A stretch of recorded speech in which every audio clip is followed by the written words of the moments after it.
싶습니다. 그 탄핵 소추는 그 대통령이나 뭐 아니면 고위 공직자가 만약에 어떤 업무를 수행함에 있어서 잘못이 있었을 때, 예컨대 장관이나 아니면 뭐 대법원장이나 잘못이 있었을 때 이 사람들을 그 말하자면 국민의 힘으로 끌어내리는 절차입니다. 그런데 직접 민주주의를 도입한 절차에서는 국민투표에 의해서 말하자면 직접 끌어내릴 수도 있는 나라가 있습니다. 그러나 우리나라에서는 그런 직접적인 국민 소환제는 채택하지 않고 있습니다. 따라서 그 파면을 시키려고 할 때 절차가 있는 건데요. 특히나 대통령의 경우에는 엄격한 절차를 나름대로 두고 있습니다.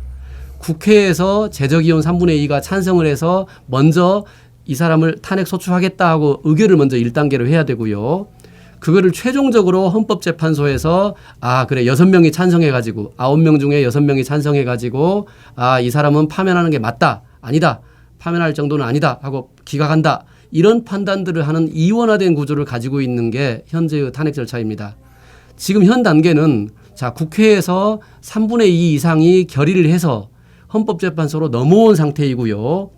앞으로 헌법재판소는 이제 내일 모레 그 목요일 날 그 공판 준비기일을 열겠다 하고 이제 그 이미 저 신문에 났던데요. 그 준비기일을 거치고 나서는 마치 형사 재판과 유사한 방식으로 뭐 증인 신문을 한다거나 어떤 공개 법정에서의 공판 절차를 통해서 과연 그 대통령이 파면될 만한 정도의 잘못이 있는지 이 부분에 대해서 이제 충분히 어떤 그 심사를 해서 판단하는 그런 절차를 밟게 될 것입니다.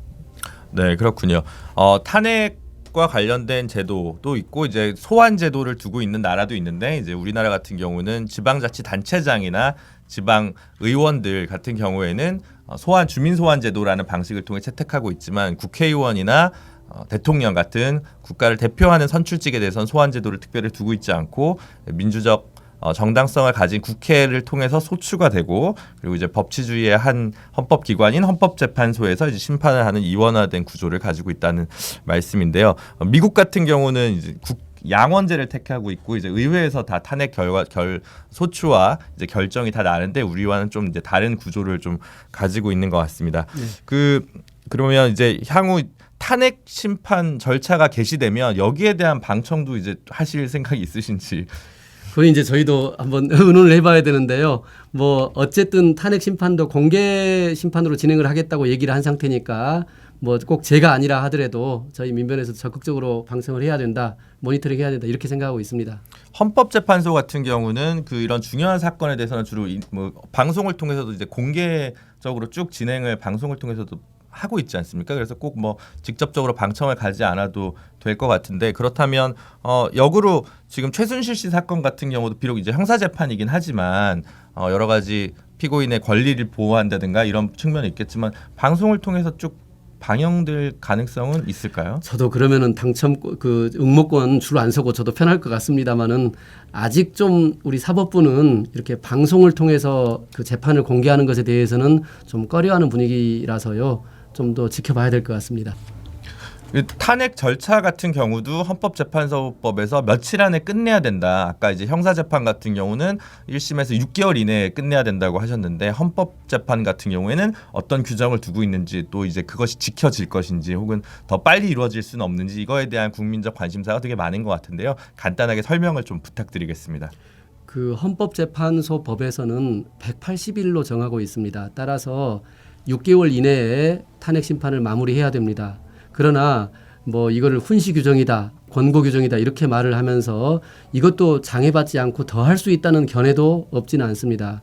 그러나 대통령이라는 중요한 직위가 말하자면 공백 상태에서 직무대행 체제로 장기적으로 가는 것은 뭐 전혀 바람직하지 않다고 보고요. 지금 뭐 헌법재판소에서도 재판관 회의를 뭐 일요일도 출근해서 하고 재판관 회의를 수차례 열지 않습니까? 그런 내용을 봤을 때는 이걸 조속하게 해서 이 국정의 공백 사태를 빨리 해결을 해야 된다. 이런 생각은 당연히 하고 있는 것 같고요.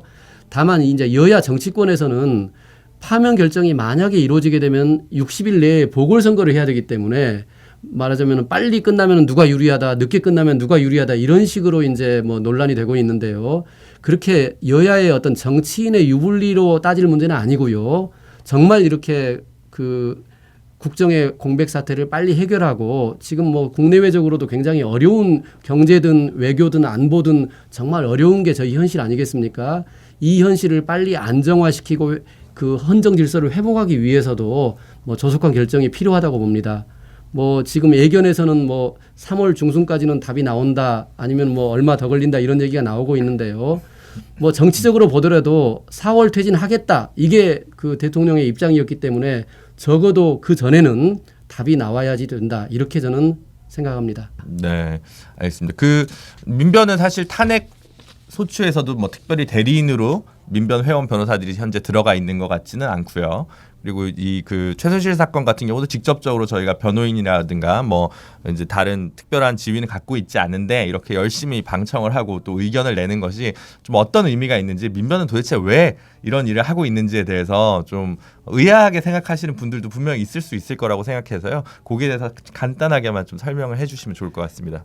그 전 국민적인 분노와 전 국민적인 이 자괴감 이걸 이제 극복하기 위해서 저희가 광장에 나왔는데요. 뭐 저도 이렇게 촛불 들고 몇 주째 이렇게 거리에 나오면서 제가 가지고 있는 어떤 자질이 있다면은 그거를 최대한 써야겠다 이렇게 생각을 해봤고요. 적어도 민변이 법률가 단체로서 법률가로 구성되어 있고 현재 이 국정농단 사태를 극복하고 정말 이렇게 제대로 된 그 나라를 만들기 위해서 저희가 법률적으로 해야 될 노력이 있다면 정말 이렇게 뭐 재능 기부를 해서라도 이걸 다 고쳐야 되겠다 이런 생각을 하게 되었습니다. 따라서 현재 뭐 탄핵 소추도 법률 대리인도 다 선정을 해 가고 있고 그리고 여하한 형태의 법 제도적인 장치는 있으나 저희는 국민의 편에서 시민의 눈높이에서 계속 감시하고 그리고 거기서 필요한 일들을 조언하고 그 정말 이렇게 시민의 뜻, 촛불의 뜻에 맞게 이루어지도록 그렇게 하는 견인하는 노력을 다하려고 합니다. 오늘 이렇게 긴 시간 동안 이제 말씀을 여러 개 해줬고 그동안 이제 이 최순실 게이트, 박근혜 게이트와 관련해서 활동을 많이 하고 계신데 변호사님께서 생업은 작파하시고 지금 하시는 건지 좀 염려가 되는데 어쨌든 오늘 첫 번째 방송에 패널로 중요하게 출연을 해주셨는데 이제 향후 활동의 의지나 다짐 이런 것들을 좀 말씀해 주시는 클로징 멘트를 좀 부탁드리겠습니다. 그 저희 국민들의 촛불의 힘으로 이렇게 여기까지 왔습니다. 그러나 뭐 이런 말이 요새 유행하던데요. 끝날 때까지 끝난 건 아니다. 나머지 이 마무리 작업을 정말 이렇게 시민혁명으로 완수할 수 있도록 그리고 단지 분노와 어떤 항쟁을 넘어서서 새로운 나라를 우리가 수립하는데 정말 민주적이고 아름다운 우리들의 나라, 우리 자손들에게 물려줄 나라를 만드는데 정말 큰 밑받침이 됐으면 하고요.